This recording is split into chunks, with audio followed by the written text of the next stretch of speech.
कभी सोचा है कि देश का प्रधानमंत्री कितना जबर झूठा आदमी है। कर्नाटका में गणेश जी की प्रतिमा को लेकर भाजपाई नफरती चिंटुओं और मंत्रियों ने तो सफेद झूठ बोला ही, नरेंद्र मोदी भी पीछे नहीं रहे, उन्होंने भी झूठ बोला। पहले सुन लीजिए कि कांग्रेस के राज में कर्नाटका में गणपति जी को भी सलाखों के पीछे डाला जा रहा है। लेकिन मोदी जी धर लिए गए, क्योंकि असलियत यह है कि कर्नाटका की राजधानी बेंगलुरु में बीजेपी के कुछ लोग विरोध प्रदर्शन के लिए आए थे और साथ में गणेश जी की प्रतिमा भी लेकर आए थे।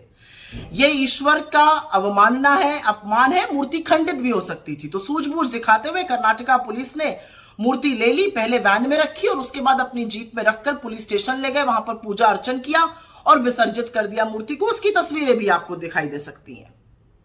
इसको कहते हैं सूझबूझ, स्थिति को संभालना और ईश्वर का पूरा सम्मान करना। तो नरेंद्र मोदी जी, शर्म तो आपको आनी चाहिए, लेकिन शर्म का नाम सुना है क्या आपने? नहीं।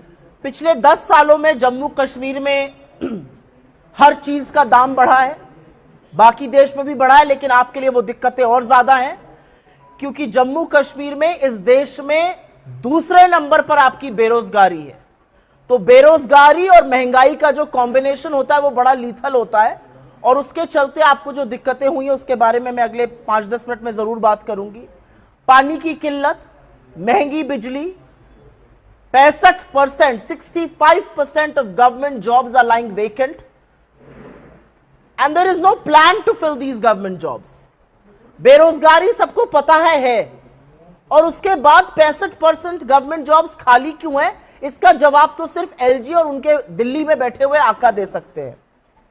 क्या चीजें सुधर गई उसके बारे में भी हम चर्चा करेंगे। बड़े बड़े दावे किए गए थे शांति के, अमन के, चैन के।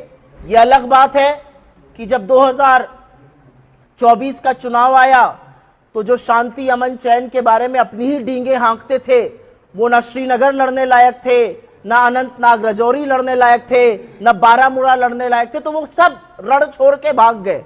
The reality is that all of these people who were speaking about peace in the valley and in Jammu, they did not have the face to contest an election in Anantnag, Rajouri or Srinagar or Baramulla for that matter. The reality is that Jammu and Kashmir has reeled under high prices, rampant unemployment, rampant corruption, water shortage, very, very high electricity cost, huge electricity cuts. Even the private sector, if you look at the job creation by the private sector and the value addition, it is lower than levels of 2019. 2019 में private sector यहां पर निवेश ज्यादा कर रहा था और value addition ज्यादा कर रहा था। आज 65% सरकारी नौकरियां भी खाली हैं और प्राइवेट सेक्टर का निवेश और प्राइवेट सेक्टर का वैल्यू एडिशन भी निरंतर गिरता गया। आज 2000